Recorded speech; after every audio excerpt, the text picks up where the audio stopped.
Well, it's a sad one today. The spaceman is gone. The spaceman, Ace Frehley, founding. Well, I wouldn't say he was the founding guitarist of Kiss. There were always three guitarists in Kiss, but I think Ace was probably the sound. You know what I mean? Like when Paul Stanley, when you're singing and focusing on guitar, I mean, you get surpassed, and he was surpassed by Ace Frehley.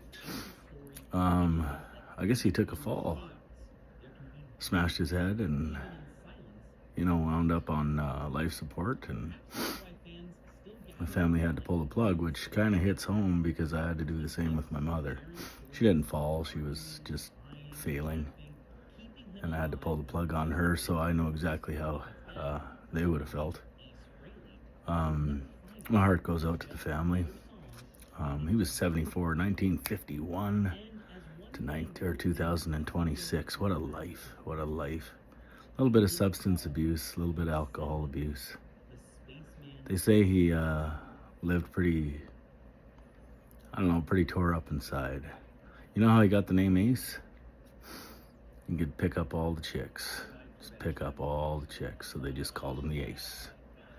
He always wore a ace of hearts on his, on his neck. He wore an ace of hearts. You can see it in almost every photograph.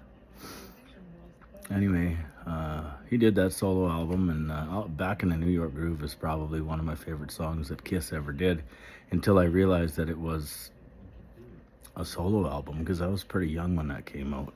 Kiss started in 1973, and I was born in 1974. Have I heard every song that Kiss has done? I would say probably. Are they my favorite band? No. But they're one of my favorite bands for periods and moments in my life.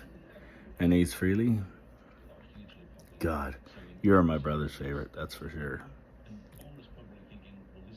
Back in the New York groove, I'm back in the New York groove.